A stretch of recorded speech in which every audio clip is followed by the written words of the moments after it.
یره دی حیات الانبیاء نمانی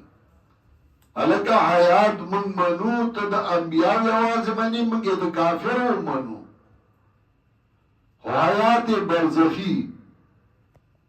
او تا موت الانبیاء نمانی دا قرآن دا آیاتونو نا انکار کے چه دیوئی دی حیات الانبیاء نمانی طور دوائی دی موت الانبیاء نمانی دا موئی چه منگ منو خبر زمانی و تمکو تو دی گزار کو زمان مرگری سپایانی شروع کی سپائی وہ کمزور ہے سارے بیا خپلا کئی چکو لے نشی تو دعات موت الانبیاء نمانی اور قرآن سر ثابت ہے حدیث سر ثابت ہے تو اغین انکار کے اور جو سوک دا قرآن دا آیاتونو نے انکار کے وہ مسی موس نکی گی دعوہ فتوہ دا وَلَا تَلْبِسُ الْحَقَّ بِالْبَاطِلِ نو دا حق باطل کا نہیں حیات سوک نمانی منگا ستاسو سرل دا انبیاء منی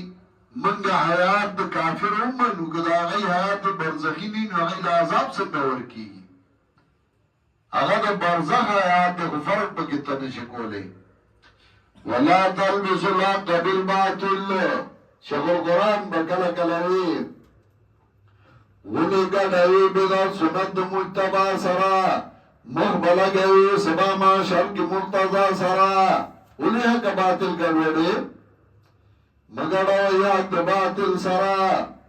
و تک تم ملاقات دویم صفت خبیث